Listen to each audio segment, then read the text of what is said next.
Marcos Aurelius, Meditações, livro 2, parágrafo 11. Como é possível que você deixe esta vida a qualquer momento, ajuste cada um de seus atos e pensamentos, levando tal fato em consideração. No entanto, caso existam os deuses, abandonar o mundo dos homens não é algo que mereça temor, pois que os deuses não irão lhe chafurdar-lhe o mal. E caso os deuses de fato não existam, ou caso não tenham nenhum interesse pelos afazeres humanos, de que me valerá viver no universo sem deuses ou sem providência divina? Mas em realidade eles existem e têm interesse pelas coisas humanas. E eles colocaram sobre o poder de um homem todos os meios necessários para permitir que ele não se chafurde do mal. E acerca do restante, acaso houvesse algum grande mal, para eles também proveriam os meios para que esteja sob o poder do homem, não ser seduzido pela tentação. Assim, se algo não pode corromper um homem, como poderia corromper sua própria vida? Não será nem por tê-lo ignorado, nem por tê-lo conhecido, sem o poder prevenir nem remediar, que a natureza do universo terá deixado escapar este mal. Tampouco a natureza incorreria num erro tão grande, seja por impotência ou incapacidade, de permitir que o bem e o mal devessem ser repartidos indiscriminadamente entre bons e os maus.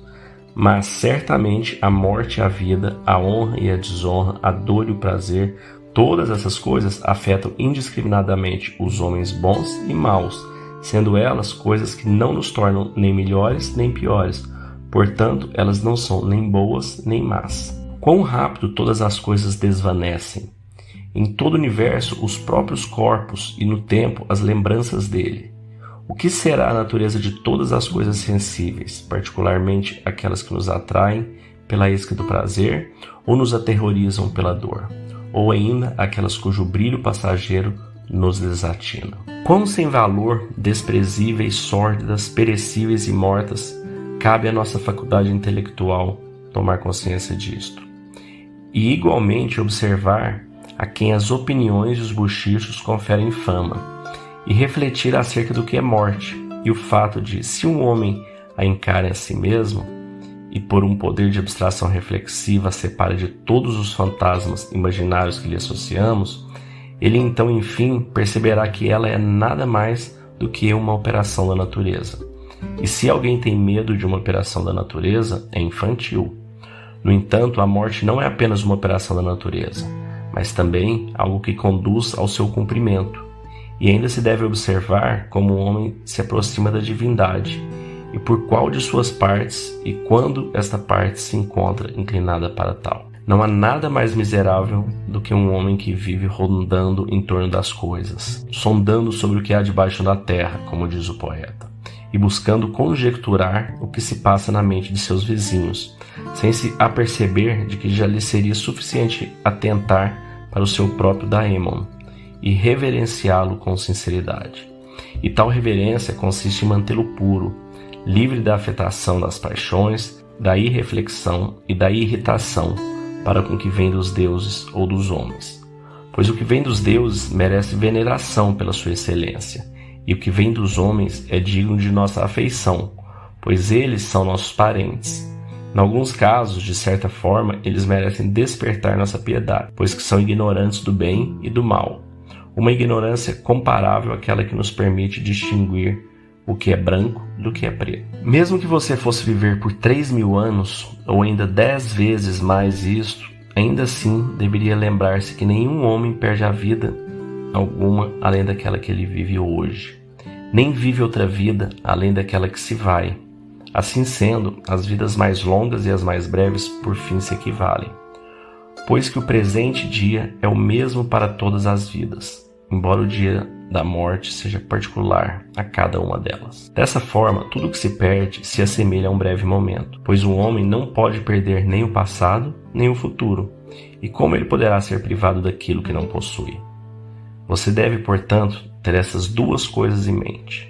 A primeira, todas as coisas, por toda a eternidade, são aparentadas e giram em círculo, de modo que pouco importa se um homem observa as mesmas coisas por um século ou 2, ou por um período infinito de tempo. A segunda, que aquele que vive por muitos anos e aquele que morre cedo perdem a mesma coisa.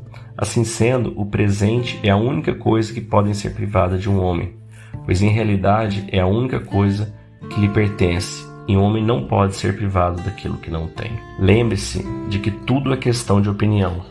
Por exemplo, o que foi dito pelo cínico Mônimo é nada mais que a sua opinião, manifesta, e da mesma forma, se alguém extrai de sua opinião o que ela traz de verdade e reflete adiante, está igualmente se manifestando. A alma de um homem violenta a si mesmo, antes de tudo, quando se torna um abscesso, como se fosse tanto quanto possível um tumor no tecido do universo. Pois que se aborrecer com tudo o que ocorre é separar-se da natureza, naquele ponto onde está contida a natureza de todas as demais coisas. Também violenta a si mesmo a alma que se afasta dos demais ou que se aproxima de alguém com a intenção de causar dor, como no caso de almas afetadas pela raiva. E igualmente violenta a si mesma a alma, que é dominada pelo prazer ou pelo sofrimento.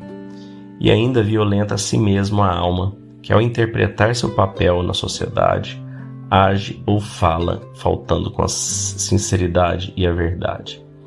Finalmente violenta a si mesmo a alma que se permite agir sem ter um objetivo claro, realizando as coisas sem reflexão e sem considerar o que elas são, pois que até mesmo a menor ação deve ser realizada tendo algum ponto do caminho em mente. Afinal, o objetivo dos seres racionais é seguir a razão e a lei das tradições mais antigas e veneráveis. O tempo da vida humana é um ponto, sua substância é um fluxo e sua percepção é limitada. A composição do seu corpo é sujeita à putrefação e sua alma vive em redemoinho, sendo a sorte de teus dias um enigma e sua fama alcançada nada mais do que o fruto estéril da opinião alheia. E para resumir numa palavra, tudo que pertence ao corpo é como um rio, e tudo que pertence à alma é sonho e fumaça. A existência humana é como uma campanha de guerra, uma estrada temporária no mundo estranho, e mesmo após toda a fama que se possa galgar em vida, fatalmente vem o esquecimento. O que será, portanto, que pode nos servir de guia? Uma coisa somente, a filosofia. Mas isto consiste em manter nosso próprio dêmon livre e intocado de toda violência, assim das dores e dos prazeres, realizando nada sem um propósito, muito menos pela vida da falsidade e da hipocrisia, que não se deixa afetar pelo que os demais homens fazem ou deixam de fazer, e que além disso, que aceite com serenidade tudo que ocorre, toda parte que lhe cabe receber, seja como for, pois que tudo surge da mesma fonte de onde você mesmo veio ao mundo. E finalmente, que espere a chegada da morte com a mente tranquila, tendo em mente que ela é nada mais do que a dissolução dos elementos que compõem cada ser vivo. Assim, conforme não há nenhum dano para os elementos em si, enquanto transformam-se continuamente uns nos outros, porque um homem deveria nutrir alguma apreensão acerca da dissolução e da transformação de tudo o que há, pois que isto ocorre de acordo com a natureza e não pode ser mal.